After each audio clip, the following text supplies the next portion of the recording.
Tariff ఒక పదం, కానీ అదే పదం ఏడాది నుంచి ప్రపంచ ఆర్థిక వ్యవస్థను కంపింపజేస్తుంది. అమెరికా అధ్యక్షుడు డొనాల్డ్ ట్రంప్ దాన్ని తన డిక్షనరీలోనే అతి అందమైన పదంగా అభివర్ణించగా, అదే పదం ఆయనకు అతిపెద్ద న్యాయపరమైన ఎదురుదెబ్బను ఇచ్చింది.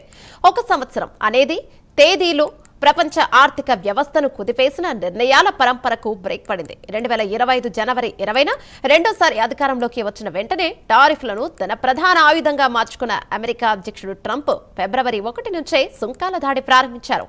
మెక్సికో, కెనడా, చైనాపై సుంకాలు, మార్చి 26న కార్లపై 25% టారిఫ్లు, ఏప్రిల్ 2న దాదాపు ప్రపంచ దేశాలన్నింటిపైన కనీసం 10% గ్లోబల్ సుంకాలు, భారత్పై 26%, ఇక చైనాతో 3 అంకెల స్థాయికి చేరిన సుంకాల యుద్ధం, ఆగస్టులో భారత్పై 50% వరకు పెంపు.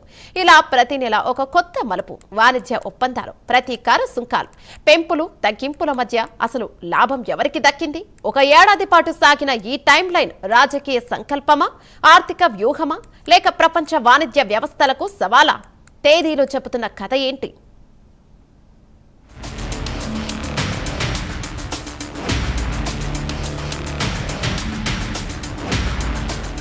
2026 ఫిబ్రవరి 20 ప్రపంచ ఆర్థిక వ్యవస్థను ఏడాది కాలంగా కుదిపేస్తున్న సుంకాల యుద్ధానికి అనూహ్య మలుపు తిరిగిన రోజు. అమెరికా అధ్యక్షుడు డొనాల్డ్ ట్రంప్ విధించిన విస్తృత టారిఫ్లను రద్దు చేస్తూ సుప్రీంకోర్టు సంచలన తీర్పు వెలువరించింది.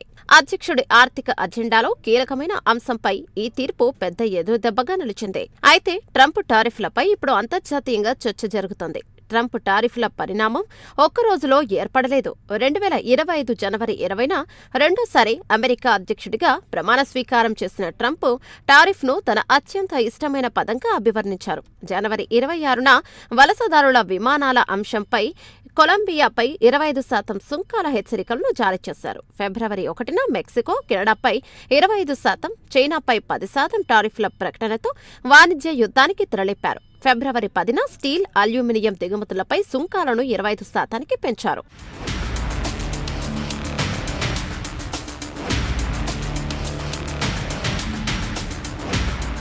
మార్చి 4న కెనడా, మెక్సికోపై 25%, చైనాపై 20% సుంకాలు అమల్లోకి వచ్చాయి. మార్చి 26న దిగుమతి కార్లు, లైట్ ట్రక్కులపై 25% టారిఫ్లు విధించారు.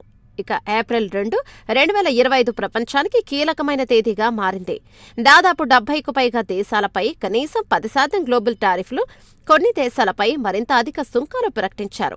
భారత్పై 26%, చైనాపై 34%, జపాన్పై 24%, యూరోపియన్ యూనియన్పై 20% సుంకాలు విధించబడ్డాయి. చైనాతో పరస్పర ప్రతీకార సుంకాలు పెరిగి 3 అంకెల స్థాయికి చేరాయి. మే 28న అమెరికా అంతర్జాతీయ వాణిజ్య కోర్టు ట్రంప్ తన అధికారాన్ని మించి వ్యవహరించారని వ్యాఖ్యానిస్తూ స్టే ఇచ్చింది. అయితే మే 29న ఫెడరల్ అప్పీల్స్ కోర్టు ఆ ఉత్తర్వులను తాత్కాలికంగా నిలిపివేసి టారిఫ్లను పునరుద్ధరించింది.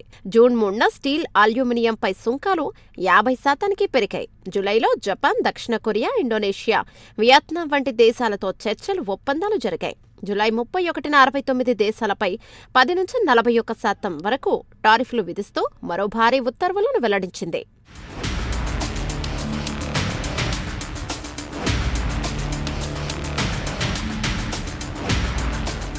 భారత్పై 25% సుంకాలు, రష్యా చమురు కొనుగోలు అంశంపై ఆగస్టు 6న అదనంగా 25%, ఆగస్టు 7న మొత్తం 50%కి పెంపు చోటు చేసుకుంది. సెప్టెంబర్ 25న బ్రాండెడ్ ఔషధాలపై 100%, ట్రక్కులపై 25% టారిఫ్లు ప్రకటించారు. 2026 ఫిబ్రవరి 2న భారత్తో వాణిజ్య ఒప్పందం కుదిరి సుంకాలు 18%కి తగ్గించబడ్డాయి.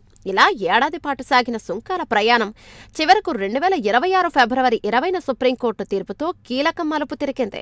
అధ్యక్షుడి అత్యవసర ఆర్థిక అధికారాల పరిధిపై ప్రశ్నలు లేవనెత్తుతూ కోర్టు టారిఫ్లను రద్దు చేసింది. దీంతో 2026 ఫిబ్రవరి 20న కేవలం ఒక న్యాయ తీర్పు వచ్చిన రోజు మాత్రమే కాదు, ప్రపంచ వాణిజ్య రాజకీయాల్లో శాసన, కార్యనిర్వాహక అధికారాల మధ్య ఉద్రిక్తత బహిర్గతమైన రోజు.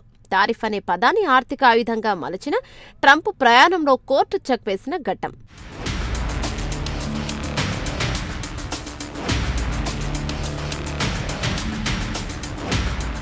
అయితే కథ ఇక్కడితో ముగిసిపోలేదు. ట్రంప్ వెనక్కి తగ్గలేదు. ప్రపంచ దేశాలన్నింటి దిగుమతులపై కొత్తగా 10% టారిఫ్ విధిస్తూ కార్యనిర్వాహక ఉత్తర్వులపై సంతకం చేశారు. ఈ కొత్త సుంకాలు ఇక ఫిబ్రవరి 24 నుంచి అమల్లోకి వస్తాయని, 150 రోజుల పాటు కొనసాగుతాయని వైట్ హౌస్ ప్రకటించింది. ఇక సుప్రీంకోర్టుపై ట్రంప్ స్పందిస్తూ ఇది చాలా నిరాశ కలిగించిన తీర్పు, మేమింకా ఎక్కువ వసూలు చేసే మార్గాలపై ముందుకెళ్తామని ట్రంప్ ఘాటుగా స్పందించారు. ఇక ప్రపంచ ఆర్థిక వ్యవస్థపై దీని ప్రభావం ఎంత దూరం వెళ్తుందో అన్న ప్రశ్నకు సమాధానం రాబోయే నెలల్లో తేలనుంది.